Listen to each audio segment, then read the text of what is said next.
అందరిపైన ముఖ్యంగా పాఠశాలలు, కళాశాలలు, యూనివర్సిటీలు ఇవన్నీ కూడా ప్రముఖమైనటువంటి బాధ్యత వహించాలి.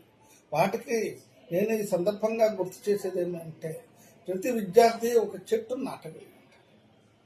ప్రతి విద్యార్థి కూడా ఒక చెట్టును నాటుతున్నామంటే ఆ కుటుంబాన్ని మనము పెంచి పోషిస్తున్నాము ఈ వయస్సులోనే అని ఆ విద్యార్థిని నమ్మాలి.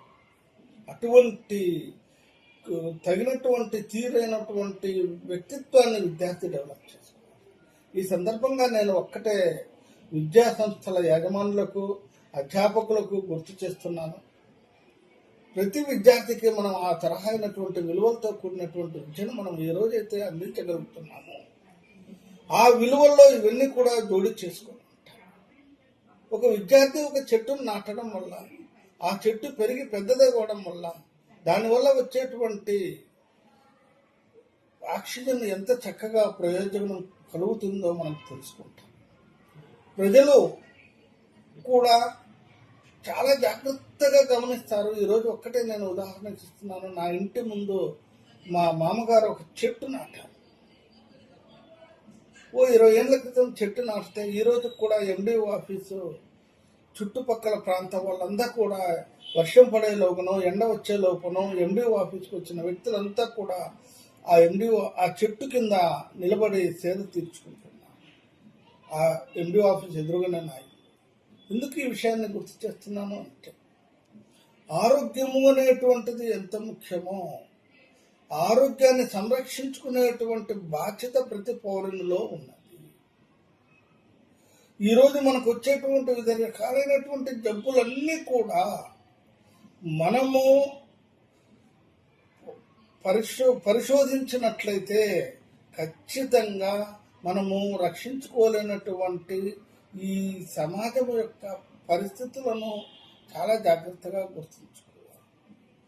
ఏంటి ఇప్పుడున్నటువంటి పరిస్థితుల్లో చాలా ఇబ్బందికరమైనటువంటి వాతావరణాన్ని మనం గమనిస్తున్నామంటే వీటన్నింటికీ కారణము వాతావరణ పరిస్థితి. వాతావరణం ఎందుకు కాలుష్యం అవుతుంది అంటే తగినటువంటి తీరైనటువంటి శ్రద్ధ, ఆసక్తి మనలో లేకపోవడం. ప్రభుత్వాన్ని కూడా ఈ సందర్భంగా గుర్తు చేస్తున్నాను. వాతావరణాన్ని సంరక్షించేటువంటి బాధ్యత ప్రభుత్వం మీద ఉంది అనేటువంటిది సందర్భంగా నేను గుర్తు చేస్తున్నాను. ప్రజలు కూడా దీన్ని అప్రమత్తంగా చూసుకొని జబ్బుల బారిన పడకుండా ఉండాలంటే వాతావరణ పరిరక్షణ అనేటువంటిది కూడా చాలా చాలా అవసరమైనది. దాన్ని పరిరక్షించుకునేటువంటి శక్తి సామర్థ్యము మనలో ఉంది. ఈరోజు వర్షాలు లేకపోనికి తగినటువంటి కారణాలు ఏంటో మనం వెతుకున్నట్లయితే స్పష్టంగా మనకు తెలుస్తుంది. తగిన కాలంలో వర్షం పడట్లేదు, తగిన కాలంలో ఎండ ఉండట్లేదు, తగిన కాలంలో వాతావరణ పరిస్థితులు తగిన తీరులో ఉండట్లేదు. ఈరోజు మళ్ళీ కరోనా అంటున్నారు.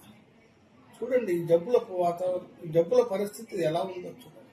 వీటన్నిటిని సంరక్షించుకునేటువంటి శక్తి సామర్థ్యము మన పైన ఉండాలంటే మనము విద్యా సంస్థల యజమానులు కావచ్చు, అధ్యాపకులు కావచ్చు, విద్యార్థులకు తగినటువంటి విలువలతో కూడినటువంటి బాధ్యతను మనం అందజేయాలని సందర్భంగా నేను కోరుకుంటున్నాను.